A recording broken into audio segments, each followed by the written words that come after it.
Hello and welcome to Logic. My name is Timothy McKenzie and I'll be your instructor this summer.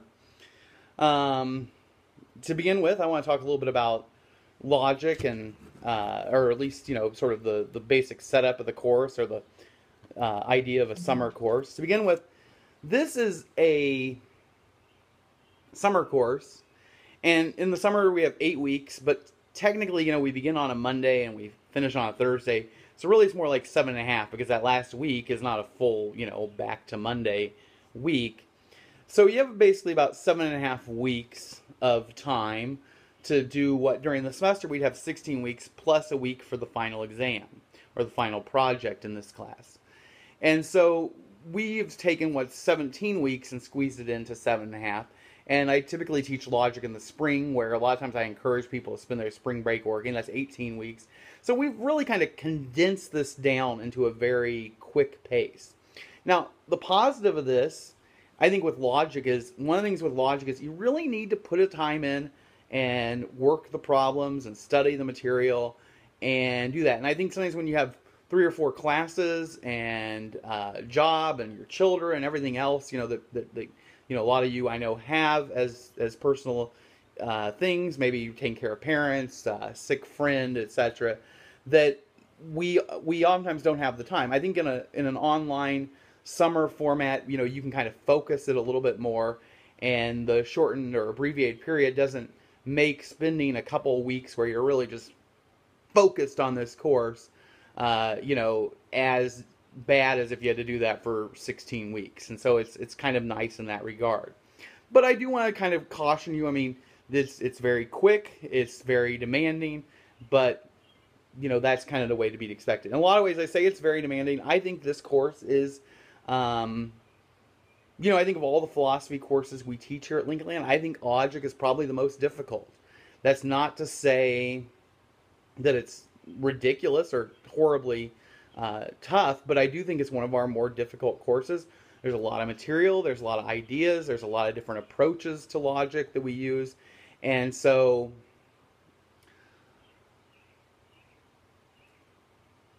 it is demanding. You do need to be prepared for that. Now, I always, I think last semester I would say to people as we went along, I would say, now a lot of science people have tough and find this very difficult, blah, blah. And I wasn't doing that to, there's a little bit of research that shows that, for example, if a teacher tells you that they had a hard time with mathematics, that young grade school students won't necessarily see that as inspiration, but they will empathize with them, and it actually decreases their ability or their feelings or their confidence towards mathematics. Now, I will tell you that people in the past have found some of these topics in logic to be difficult. I personally don't find it difficult. I guess I wouldn't be teaching it if I found it difficult. But what happens is, I kind of want to tell people, things I'll say throughout this message, now a lot of people find this one to be tough or difficult. And I'm not saying that to discourage you or to get you to think, oh, I'm not going to be able to do it. I want you to be aware that, if you're getting frustrated, you're not alone. Other people are getting frustrated. But that's not necessarily to say you are going to get frustrated or difficult or that you should just give up. It's just to say, don't feel like, because sometimes I think with an online class, you can feel isolated and you can feel like you're the only one struggling. When I tell you, if you're struggling, there's probably others who are struggling as well. Now, as far as it goes, how to be successful in an online class is oftentimes a question people get me. But I want to also direct it towards the logic class, because logic is its own thing. And so I want to talk about how to be successful not only in logic, but how to be successful in an online class, as well as how to be successful in a logic class. The first thing I always say to people is, if you want to be successful, you need to set aside time. Why? Because, we all have a lot of things in our lives, and a lot of them are more confronting or more in our face than an online courses. I mean, you can register for this class, and if you don't go to Blackboard and start doing the class will move on without you, and you'll get dropped. It's very easy to forget about, even as an online instructor. If I have a classroom meeting at 1 o'clock, and I have some papers and things that I probably really need to get back for my online class, well, if I have a class at 1 o'clock and it's 10 a.m. and I got a couple hours worth of work for that, the online class is going to get set to the side because I'm going to have to stand in front of 20, 30 students in a couple hours, right? I need to be prepared for that. And it's very easy to let the online class slip aside. If you don't set aside time and say, I'm going to be here, I'm going to be there, I'm going to work on this then it oftentimes won't get done. So, I say that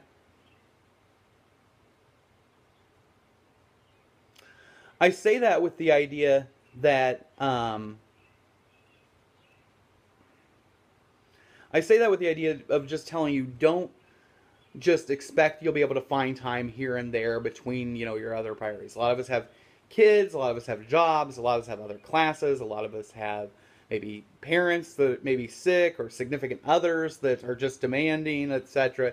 That we all have all of these things in our lives, and we need to be able to say, this is going to be a priority and I need to set aside time. So make sure to do that. The other thing is to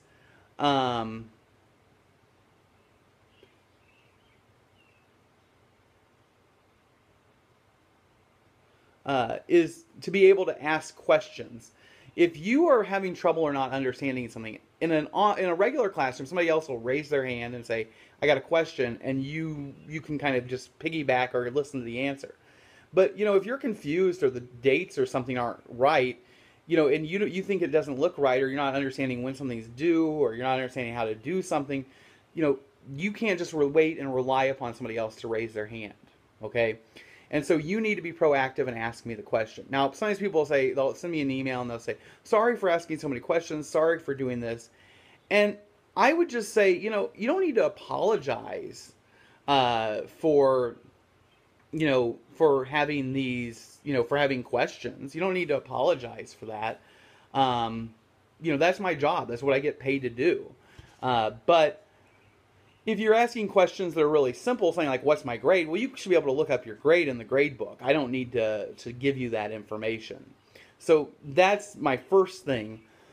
But don't be afraid to ask me questions. Send me 20 emails a week. I'll answer them. As a matter of fact, usually some of the students I feel like I know the best, and sometimes, have most positive feelings about, are people who constantly ask me questions. I didn't find it annoying. I found it kind of actually interesting to hear a little bit more about how you were experiencing and understanding the course. Now, I wanted to go back to that time thing a little bit as far as it goes. One of the things about logic is logic can be very difficult. And if you're trying to cram everything in at the last minute, if you're trying to cram everything in at the last minute, that's going to be very hard. I think logic is something that you need to kind of just take in little study a little bit here, study a little bit here. When it gets really frustrating or difficult, if you try to keep pushing yourself through that, sometimes that can be more painful and more difficult and more damaging than anything. Work for a little while. If you get frustrated, set aside and work another day on it. Set aside a little bit of time, because I think logic is like if you have a funnel and you're trying to pour water into it, if you try to pour all the water in at once, it's just going to spill over. But if you take and you pour a little bit here and a little bit more and a little bit more, let it go down, let it pour a little bit more in, that you'll actually be able to get the water to go down through the funnel. And I think the same thing is true with logic. Is you kind of need to make sure just to take it in slow steps. Now, with the summer class, my plan is to probably after the first week to do some review sessions each week on campus during the day, probably Monday or Wednesday. I will have to give out some information on that. So I will send an email asking if there's any time preferences. But the idea being that, one of the things is with logic is it can be very difficult, and maybe it's beneficial to get together and just go over some of the problems, hear a little bit of a lecture, work some problems as a group. And so I will offer that probably a little bit later in the semester. I'm not going to guarantee that, but that is something that I would like to do, because I think logic can be is one of those things that oftentimes it really just benefits to work together and do some problems together. And so I want you to kind of keep that in mind and keep that in your head as you move forward, that maybe I need to think about going in to campus to do this. Now, as far as other things, as you're going through the lessons, as you're going through that, there's a lot of stuff, and there are a lot of very fine-tuned distinctions. But there are some errors in the lessons every once in a while. They sometimes happen just because, you write these things, you read them, and then you just miss them, okay? And then students sometimes will email me, I'll fix them, and then the next semester somebody else will find another error. So I want you to kind of be aware that if you do see something that doesn't add up or it just isn't making sense, email me and ask me, is this right? And I will check, and if it's wrong, I will give you a point. And you can get a point of extra credit if you find like a date error or a scheduling error or an explanation like that is inconsistent with another one. But if you find like a logical answer, like a key, one of the keys is wrong, I will give you points for that as well. And so I want you to kind of, if you see errors, take ownership and do that. Now, I will say that if you look, one thing, and this is important to do, is, the textbook has, problems or, things you can work through as we go through the course. And if you go and you do those problems, you want to know, well, did I do it right or not? And those are something that I'm not going to grade, but it's something you should do. I would grade it, but it's very difficult to then have you scan it, and then you have to wait on me to give you feedback. And so what I do is I give all the answers. If you go into the course under the resources tab on the left-hand side, there should be a line that says resources. If you click on that, if you go down, it should have a thing about chapter answers, and it will give you all the answers to all the problems in the book. You should do the problems and then check your work against it. Don't jump ahead, because that won't be very beneficial. But if you can do it and then check it and you get it right, you're on the right track to being able to be successful on the exam. Now, as far as that goes, though, occasionally in those answers there will be an error. Occasionally, something will be wrong. And those are things I've been trying to fix, but a few of those have some graphics I need to, rework, and they're not as easy to fix as just, how do I want to say it?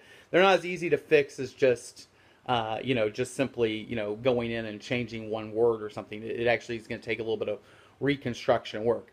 I was hoping to get some of that done during the last week. I'm going to go ahead and do that. I know on one of the exams, the exam over informal fallacies, I'm going to rewrite a few of those questions. Those are all things I need to be working on. And the last week, with an online class, usually the week before the class is usually the busiest week, I had the flu, and I was out of it for like almost the entire week. And so this is the Sunday before the class opens, and I am just now kind of getting everything ready. And so a few of those things, if you see those errors, definitely bring them to my attention. I'll definitely give you extra credit. But those will be things that during the semester, during each week, I will be trying to get caught up and get those things, because it is very, I realize, frustrating if an answer in the book is wrong or an answer on the answer guide is wrong. But if you get an answer and it's not adding up, and you think you've done it right, email me and I'll check it. And I'm more than happy to do that. But do definitely use those and double check it. But occasionally I will say there will be an error, and I just wanted to make you aware of that. But I am trying to re-edit all of those answer keys. That I didn't write the answer keys, but I will try to fix them as we go along.